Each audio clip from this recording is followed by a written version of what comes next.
Amigos, continuamos con más información. Lo comentábamos antes de la pausa sobre las distintas actividades que se dan en el marco del aniversario de nuestra capital, de Lima. Esta vez vamos a conversar sobre una interesante charla que organiza la UNESCO con el título Lima, muchas miradas. Vamos a presentar a nuestros invitados. Estamos con Fátima Barbero Mariátegui, ella es coordinadora técnica de la representación de la UNESCO en el Perú, y también Enrique López Hurtado Orjeda, coordinador del sector Cultura UNESCO. Muchísimas gracias por acompañarnos a días previos de la gran celebración a nuestra ciudad. Explíquenos un poco de qué va esta charla, porque tiene ejes temáticos bastante interesantes. Podríamos empezar contigo, Fátima. Gracias por estar aquí. Claro, bueno, muchas gracias. Este es el primer evento que está haciendo la UNESCO en Perú y nos estamos enmarcando en Lima y en las múltiples miradas que tenemos cuando hablamos de Lima, ¿no? A veces hablamos de Lima y pensamos en patrimonio, pensamos en transporte, pensamos en seguridad y nos olvidamos de la gran gama de temas que podemos hablar. Entonces tenemos tres ejes temáticos. Uno es desarrollo sostenible, donde hablamos de temas como, por ejemplo, género, gestión de riesgos, ciudadanía, etcétera. Tenemos otro sobre patrimonio arquitectónico, ¿no es cierto? Y uno sobre específicamente gestión urbana, que habla sobre planificación, vivienda, inseguridad, transporte público, etcétera, ¿no? Bueno, está la relevancia que tiene nuestro país en general, que UNESCO tiene una representación propia, el Perú como tal. ¿Y eso qué significa? ¿Qué representa para la visión que tenemos como ciudadanos en este nuevo aniversario? Claro, Perú es uno de los pocos países en la región que tienen una oficina nacional de UNESCO. Usualmente, como trabajamos a nivel global, es a través de oficinas regionales o oficinas que llamamos clúster, que agrupan a un número de países. En el caso del Perú, en todo el continente, excepto Brasil, es el único país que cuenta con una oficina dedicada exclusivamente al servicio del país en nuestros 4 ejes fundamentales: educación, cultura, comunicación y ciencias. Bueno, la relevancia además de esta charla es que, claro, ha convocado también a la sociedad civil, ¿no? Para poder entender desde la mirada de la ciudadanía como tal cuáles son las demandas y cuáles son los retos que tenemos también camino al Bicentenario. ¿Cómo ha sido estructurado estas mesas de diálogo que se tienen previstas para este 18? Lo bonito de las charlas del viernes es que los ponentes son muy diversos. Entonces tenemos ponentes que vienen, como tú dices, de la sociedad civil, tenemos académicos, catedráticos, activistas, políticos, personas que han trabajado años en cultura, en diferentes temas, especialistas en temas de género, que es un tema que a veces no se habla mucho cuando hablamos de ciudad, especialistas en temas de medio ambiente. Entonces tratamos de darle voz a las personas, porque son personas que al final somos vecinos y vecinas de Lima y todos vivimos la ciudad de diferentes maneras como ciudadanos, ¿no? Entonces estamos invitando a gente de todos lados y hasta ahora la recepción, por lo menos en nuestros medios de difusión, ha sido maravillosa. Sí. Los esperamos a todos y creo que va a salir muy lindo. Empieza a las 3 de la tarde, de 3 a 6, con panelistas muy diversos, de todas las edades, hombres y mujeres, ¿no? A veces estamos acostumbrados a ver el mismo tipo de panelistas siempre en todos los eventos, y la diversidad de nuestros ponentes, nosotros incluidos, la verdad es que es un buen indicador. Es un buen indicador.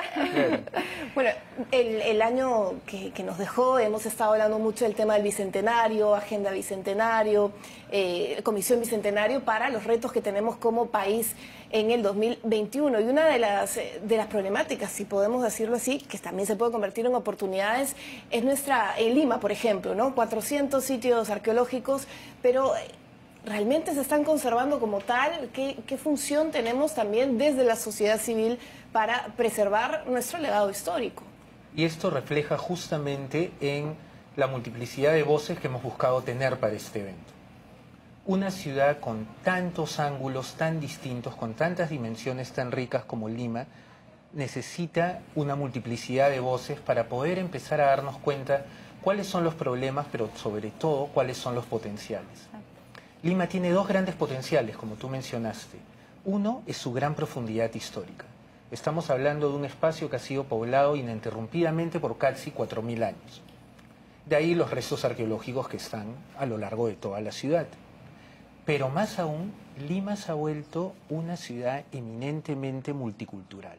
Multicultural, plurilingüística, y si vemos estos 2 aspectos, profundidad histórica y multiculturalidad, de ahí nacen, yo creo, los verdaderos potenciales de la ciudad para convertirse en la base de la construcción de elementos de desarrollo sostenible. Bueno, ya que usted menciona esto, me hace pensar en una información que ha brindado PROMPERÚ acerca del turismo cultural, cómo ha crecido desde el 2015 hasta este año y qué impacto tiene también en nuestra economía. Es un poco cambiar la mirada que tenemos hacia la cultura como tal y darle mayor empuje, ¿no? Porque es parte del desarrollo como país. Claro, obviamente. Las grandes ciudades del mundo invierten en cultura porque la ven como un eje, como un motor de desarrollo sostenible, como una fuente de creatividad. Si bien el turismo en el Perú, el turismo cultural en el Perú, que pasa el 90% de visitantes, se ha centrado mucho en aspectos históricos, hay muchos aspectos que tienen que ver con patrimonio intangible, como son las tradiciones, danzas, saberes, o con industrias culturales. Y acá creo que la última vez que yo estuve en tu programa, que tuve el gusto de estar en tu programa, hablamos de la tradición culinaria peruana como una expresión de industria cultural, como un elemento netamente cultural. Pero los jueces de Corongo también, ¿no? Son importantes reconocimientos que se le da a nuestro país, comenzando por, ahí lo estamos viendo, el centro histórico también, ¿no? Por parte de la UNESCO. Un poco hablando, Fátima, acerca de estos ejes temáticos, hablamos de patrimonio arquitectónico, pero también de desarrollo sostenible en una ciudad que, claro, ya nos vamos camino también a los 12 millones de habitantes y hay riesgos también de por medio en ese sentido. Algo que quiero resaltar de este panel, aparte de la diversidad de los ponentes, es que tenemos 3 ejes temáticos. Pero vamos a ver el viernes que hay muchos temas que son transversales a los 3. Entonces, por ejemplo, si hablamos de desarrollo sostenible, que es el gran marco de esta gran hoja de ruta de Naciones Unidas con la nueva agenda urbana, ¿no? Que lo que busca es formar ciudades más resilientes, más seguras, más inclusivas, es importante transversalizar diferentes enfoques. Entonces, por ejemplo, hablamos de género. El enfoque de género cuando hablamos de ciudad. Cuando yo hablo de enfoque de género, voy a hablar de transporte, que está en otro panel, voy a hablar de seguridad ciudadana, que está en otro panel, voy a hablar de ciudadanía.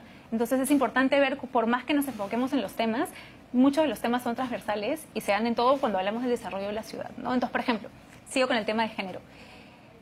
Para mí el principal problema que tiene la ciudad de Lima relacionado con la desigualdad de género es el tema de ciudadanía, que está en otro de los bloques también de desarrollo sostenible. ¿Por qué? Porque cuando una mujer o una niña no puede subirse a un bus, no puede ir a la calle, no puede ir a comprar sin sentirse amenazada por esta constante amenaza de ser acosada o ser violentada en la calle en una ciudad que ella no siente que le pertenece. Entonces estamos hablando de una falta de ciudadanía y un desbalance entre hombres y mujeres. Entonces estamos hablando de una ciudad que de alguna manera reduce las oportunidades de las mujeres, más no de los hombres. Porque al final, por ejemplo, tomar un bus para ir al colegio, a veces las mujeres dejan de hacerlo por temor y es algo que los hombres no hacen. Bueno, y estas cifras de terror también, ¿no? Exacto. Iniciando el año, que nos hace poner en alerta sobre lo que está pasando en nuestro país. De otro lado, también la discriminación, ¿no? Hace unos días se ha aprobado este proyecto de ley que lo que busca es sancionar la discriminación y que, claro, resulta incongruente en un país tan diverso como el nuestro, que es parte de nuestra fortaleza también. Así es.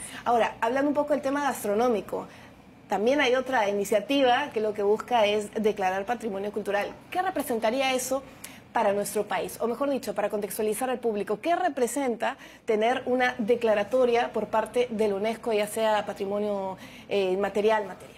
Claro, la lista de elementos declarados como patrimonio cultural inmaterial de la humanidad representa una gran oportunidad para el país. No solo una oportunidad en términos de la promoción de sus riquezas, sino una oportunidad también al interior, una toma de conciencia entre la ciudadanía y también la oportunidad de crear los elementos que salvaguarden esta tradición. Uno de los pilares de la Agenda Bicentenaria es justamente lograr que la UNESCO reconozca la tradición de la cocina peruana como patrimonio cultural inmaterial de la humanidad. Y preservar estos saberes, ¿cierto? Claro, nosotros de la UNESCO saludamos esta iniciativa, estamos seguros que va a ser exitosa, redundará en una mayor promoción del país, pero al interior creará más conciencia. Al interior creará una mayor conciencia acerca de las raíces culturales que permiten que un país tenga una expresión reconocida como patrimonio cultural inmaterial de la humanidad, y esto creemos es lo más valioso. Bueno, y regresamos a lo mismo, ¿no? El impacto que tiene en el desarrollo y en la economía, porque claro, nos ven como un destino culinario también y cultural. Claro. Muchísimas gracias por acompañarnos. Finalmente, de repente, a nuestro público, ¿dónde es la cita? el ingreso, esos detalles que son importantes tener en cuenta. Bueno, la cita es este viernes 18 en la Sala Los Incas del Ministerio de Cultura, que queda en la avenida Javier Prado con Aviación. Empieza a las 12:45, ¿no es cierto? Están todos invitados, el ingreso es libre. No tienen que inscribirse, solamente entran al ministerio y disfrutan de estas charlas, que va a ser muy participativa. La idea no son ponencias de media hora, la idea es generar una conversación y que el público también se sienta incluido. Van a haber preguntas y respuestas. Y también vamos a hacer streaming, me parece. Vamos a hacer streaming por Canal 24, que es el canal del Ministerio de Cultura. Y una cosita más, se van a sortear publicaciones, libros entre los asistentes. O sea, la invitación con todo. Muchísimas gracias por acompañarnos. Gracias a ti. Nos acompañaba Fátima Barbero Mariate, coordinadora técnica de la representación de la UNESCO en Perú, y también Enrique López Hurtado Orjeda, coordinador del sector UNESCO. Nos vamos, gracias por acompañarnos, nos reencontramos en otra edición.